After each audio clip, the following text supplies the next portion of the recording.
आप देख रहे हैं न्यूज नाउ 24/7। ताज़ा खबरों के लिए हमारे साथ बने रहें।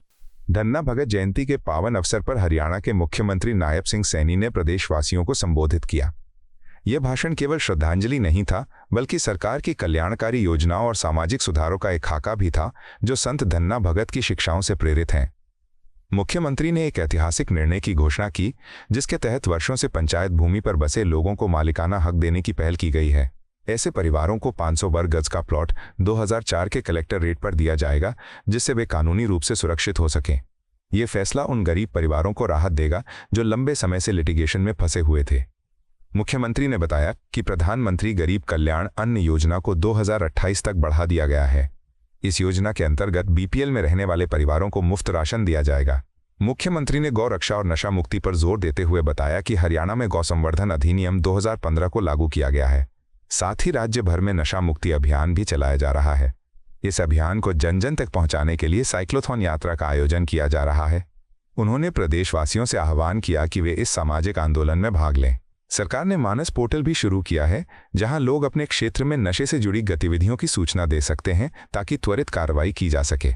हमने ये भी निर्णय किया है कि गांव के अंदर जो हमारे लोग जो पंचायत भूमि के ऊपर मकान बना हुआ था और वो भी लिटिगेशन के अंदर फंसे रहते थे, उसका भी समाधान हमने निकाला है।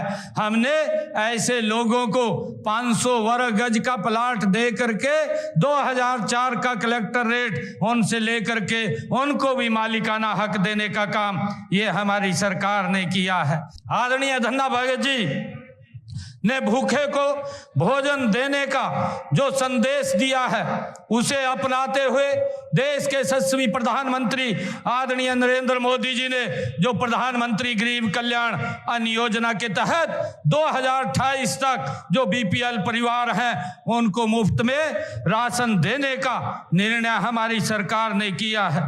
मुझे ये भी खुशी है कि आदरणीय धन्ना भगत जी ने जो जीव की हत्या न करने और नशा न करने का भी उन्होंने उपदेश दिया था। इसी दिशा में हमारी सरकार ने हरियाणा में जो गौवंश, गौ संरक्षण और गौ संवर्धन विधेयक 2015 को लागू करने का काम ये हमारी सरकार ने किया है, तथा नशा मुक्ति अभियान भी पूरे प्रदेश के अंदर चलाया जा रहा है। इस अभियान के तहत मैं लोगों को जागरूक करने के लिए प्रदेश के अंदर एक साइक्लोथॉन यात्रा का भी आयोजन किया जा रहा है। मेरा आप सभी से अनुरोध है कि आप नशे के खिलाफ जन जागरण के इन कामों में अपना हाथ बटाएं। मेरा आप लोगों से आग्रह है कि जो ये नशे के खिलाफ एक मुहिम चली है, ये हमें धन्ना भगत जी से ही प्रेरणा मिली है कि नशे को हमने जड़ से समाप्त करना है।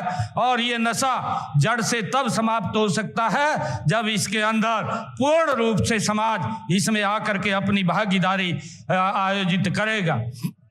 और जब आप लोग इसमें शामिल होंगे तो यह नशा पूर्ण रूप से समाप्त होगा। इसके लिए हमने जन जागरण अभियान चला रखा है और हमने कानूनी तौर के ऊपर भी इसके ऊपर सख्त कार्रवाई करने का निर्णय हमारी सरकार ने लिया है। हमने इसके लिए एक मानस पोर्टल भी बना रखा है कि अगर आप लोग कोई आपके नज़दीक या कहीं मोहल्ले गांव के अंदर कोई नशे में लिप्त होता है, उसकी जानकारी उस मानस पोर्टल के ऊपर आप देंगे तो हम उसके ऊपर सख्त कार्रवाई करने का काम भी हम करेंगे, ताकि इस नशे को हम जड़ से खत्म कर सकें। मुझे खुशी है कि धन्ना भगत जी ने भगवान श्री कृष्ण जी के कर्म योग को भी अपनाने का बल दिया है। गीता के इस अमर संदेश को विश्व भर में फैलाने के लिए देश विदेशों में अंतर्राष्ट्रीय गीता जयंती महोत्सव का आयोजन भी वो किया जा रहा है। इसी प्रकार से नई पीढ़ियों को आचार व्यवहार बचपन से ही सिखाने के लिए पाठ्यक्रम पुस्तकों में गीता के अध्याय और संतों की वाणियों को भी इसमें शामिल किया गया है। आपको यह वीडियो पसंद आया हो तो इसे लाइक करें, हमारे चैनल को सब्सक्राइब करें।